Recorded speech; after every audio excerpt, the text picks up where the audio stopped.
enigma and mystery as she is. In order to eradicate the ignorance of ourselves of not knowing what their speech name is, it is Larissa.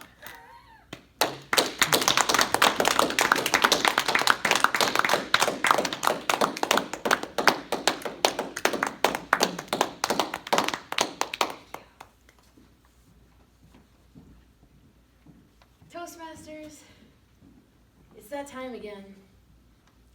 We're talking about Cuddle Party tonight. Would you agree that some in the world could use an improvement in their communication skills? I know when we look around Facebook, especially at this time of year or this year of the various 4 years that could happen, we get more and more opportunities to communicate, and for some, this can be an emotional experience. It can be an experience that involves tension. And if we want to eradicate misunderstandings, an opportunity to communicate and practice communication skills might be in order. Would you agree with me, Toastmasters, that there has often been a meme in the world about in-laws, especially mother-in-laws, perhaps being overly involved in certain aspects of the children's lives? And have you ever heard stories of people who might want some distance from their in-laws? Some might say they need to improve their boundaries because they experience similar tensions and miscommunications, and instead of being able to say, this is what I'm comfortable with, and this is what I'm not, and this is what I'm not going to allow in my house, instead, things like passive aggression occur, things like not attending family reunions, where someone gets insulted but no one knows why. These things are happening and there's lots of mystery. And would you agree that given there is a hashtag called #MeToo, that we're not the ultimate experts in consent, and we could use some improvement in these arenas? This is why the day has finally come. I have mentioned to many of you before about Cuddle Party, the Communication, Boundaries, and Consent workshop that offers optional nurturing platonic touch to those who may feel that they don't get enough hugs in their life, they could use a pat on the back, and that they would enjoy connecting with people in ways that are friendly, platonic, and like you might have experienced in your childhood with your family, or maybe you wished you had experienced in your childhood with your family. Now, I don't know if I've ever shared the rules of Cuddle Party before. Since I did record a musical rendition of the rules, I thought I might share that with you today. Let's see if the reception will hold up.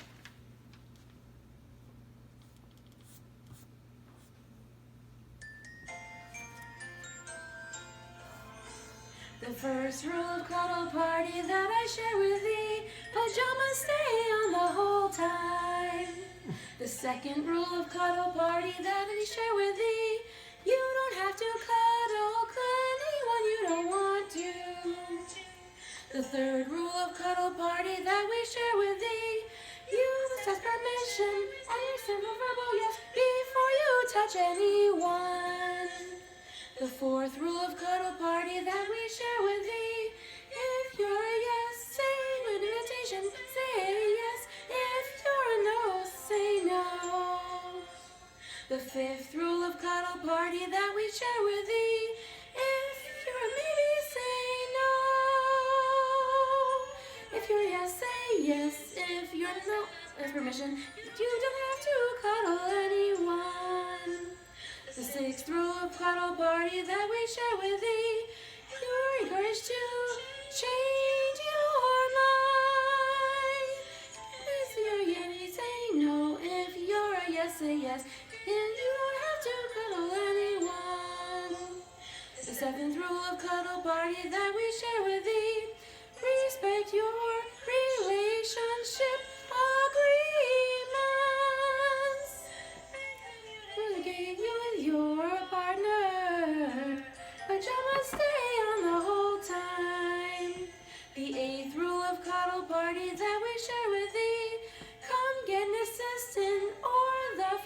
facilitator if you have a question or a concern. And pajamas stay on the whole time. The ninth rule of cuddle party that we share with thee. Tears and laughter are both welcome.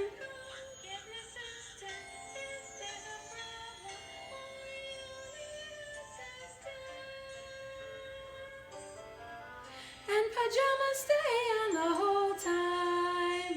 The 10th rule of cuddle party that we share with thee. Respect the privacy of the group attendees.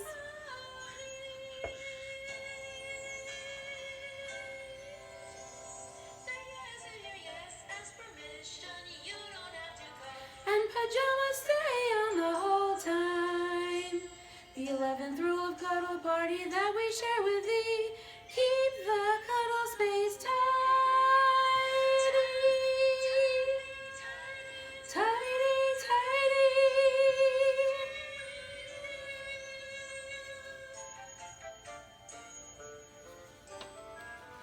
And pajamas stay on the whole time.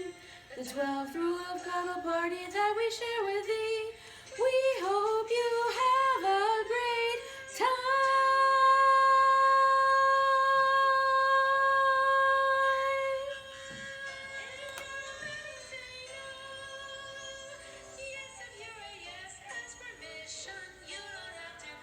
And pajamas stay on the whole time.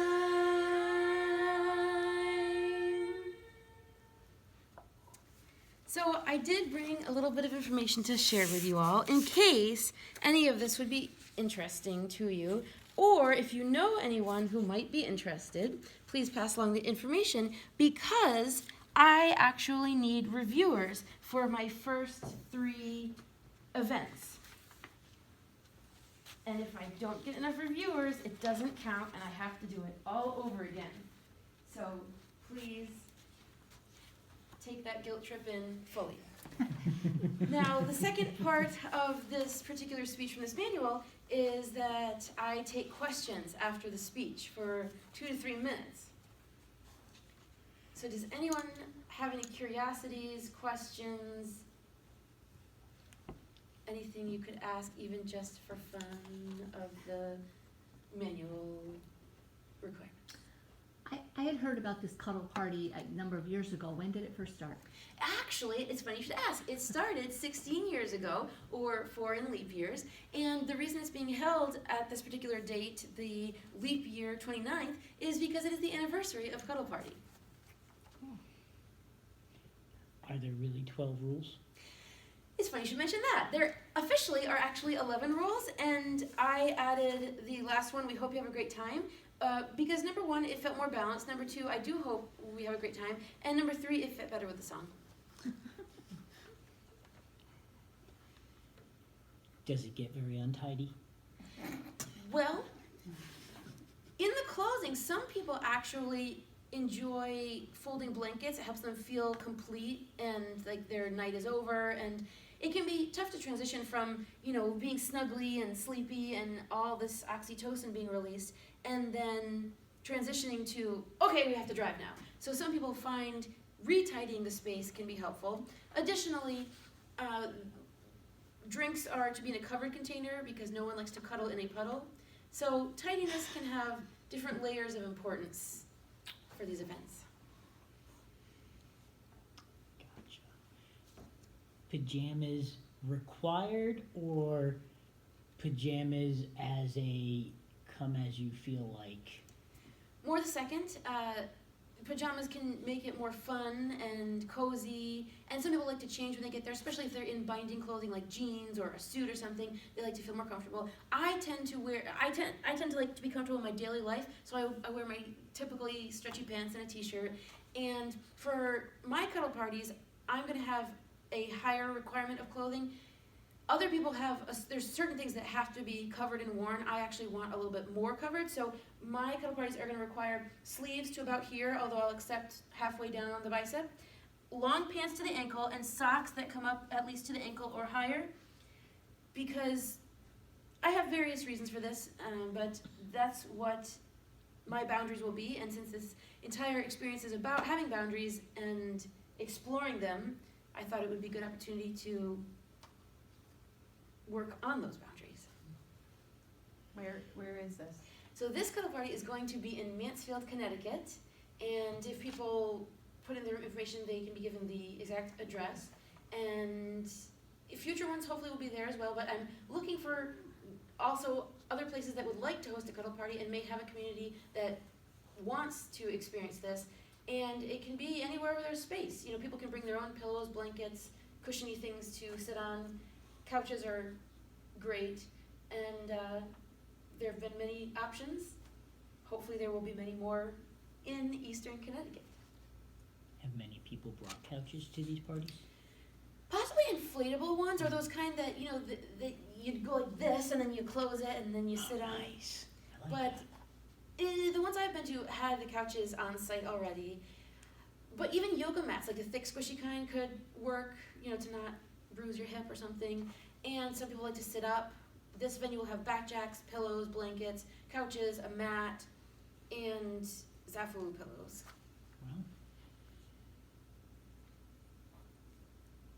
Well, So what happens at the cuddle party?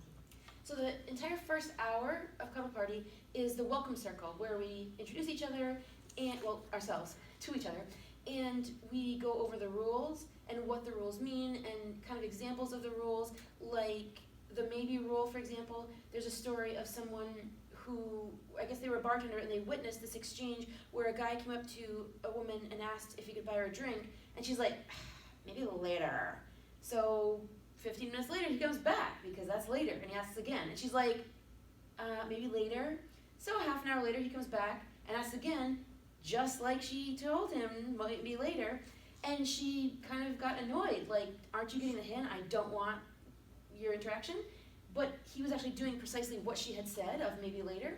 So it kind of explains the rules in more detail and helps people to understand how sometimes saying no is helping the person. If you're on the way to a cuddle party and someone says, oh, is this the way to such and such address? And you tell them, no, it's this way, you are helping them to navigate their world and arrive in the right spot. Similarly, we often are afraid of eradicating love between our friends if we say no to something we don't want to do, but in reality, it actually helps to enhance connection rather than eradicate it, so that we know what each other wants, thinks, feels, and we know we're not just people-pleasing and sacrificing ourselves unnecessarily.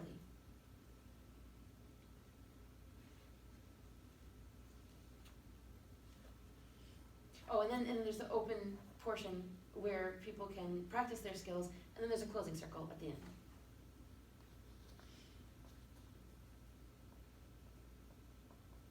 I think that probably concludes the question and answer portion. Thank you for your participation, and I hope to see you soon at one of these communication, boundary, and consent workshops.